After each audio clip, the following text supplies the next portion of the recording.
नमस्कार बच्चों, कैसे हो आप सब। उम्मीद करती हूँ आप सब अपने घरों में सुरक्षित एवं अच्छे होंगे।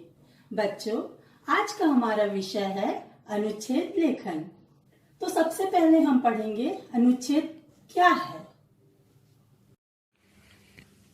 अनुच्छेद लेखन बच्चों, अनुच्छेद लेखन विषय पढ़ने से पहले आपको यह जानना जरूरी है कि अनुच्छेद क्या होता है। आपको मालूम है? नहीं ना? तो मैं बताती हूँ।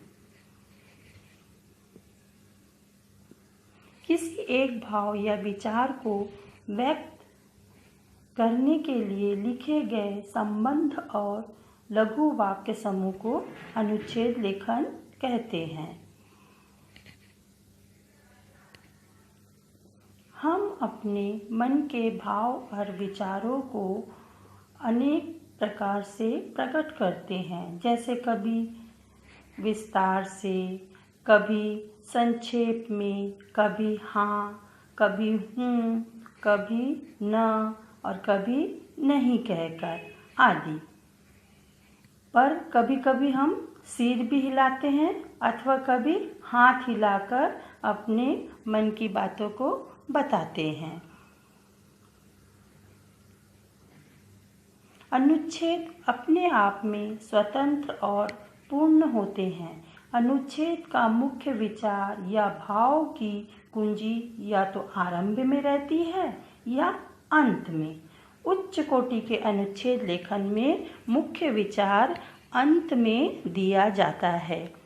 आपस में एक दूसरे से बात करने को भी जो एक कन्वर्सेशन बोलते हैं, जिसको वार्तालाप बोलते हैं, उसे भी हम अनुच्छेद के रूप में लिख सकते हैं। ठीक है। अब अनुच्छेद किसे कहते हैं?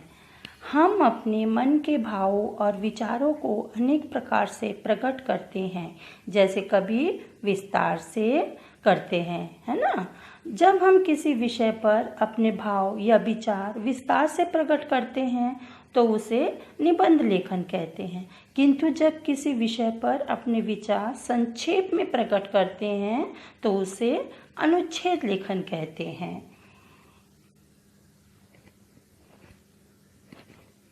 अनुच्छेद में छोटे छोटे वाक्य होते हैं जो विषय आधार पर एक दूसरे से जुड़े होते हैं। अनुच्छेद लेखन गद्य की लघु विधा है। इसमें किसी वाक्य, विचार, अनुभव या दृश्य को कम से कम शब्दों में व्यक्त करना होता है।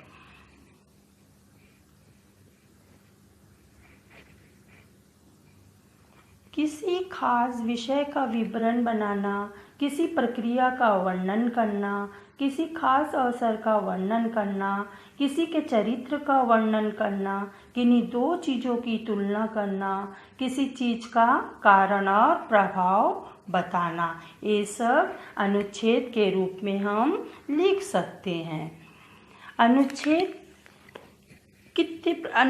के कितने भाग होते हैं? अनुच्छेद लेखन के 3 मुख्य भाग होते हैं, जैसे पहला परिचय, दूसरा प्रधान भाग और तीसरा निष्कर्ष। तो परिचय में हम क्या लिखते हैं? सबसे पहले शीर्षक के बारे में परिचय दिया जाता है। सबसे पहले जो हमको विषय दिया जाता है उसके बारे में हम परिचय देते हैं, उसे परिचय लेखन में लिखते हैं, परिचय में भाग में लिखते हैं। सेकंड होता है प्रधान भाग।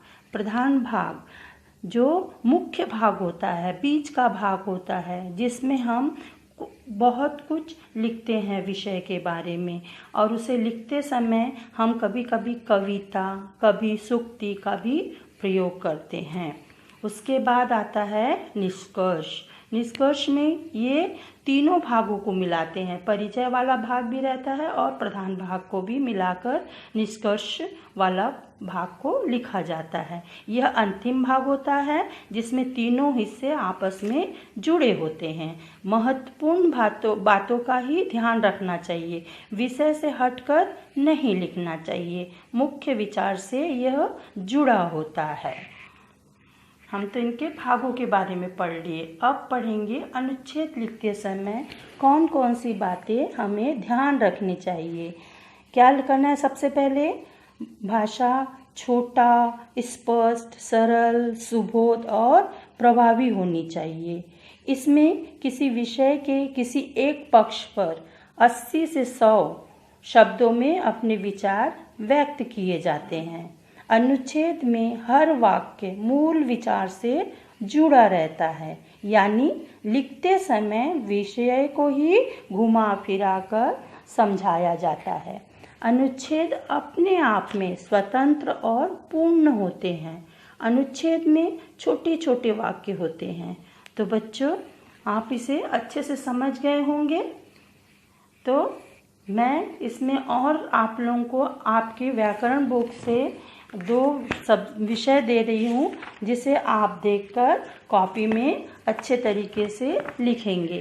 पहला है परीक्षा के दिन और दूसरा जब मैं विद्यालय देर से पहुँचा। आपके व्याकरण बुक पृष्ठ संख्या 78 में है। परीक्षा के दिन और जब मैं विद्यालय देर से पहुँचा, इसे आप अपनी कॉपी में सुंदर तरीके से लिखेंगे। Okay, bye bye. आपका दिन मंगलमय हो।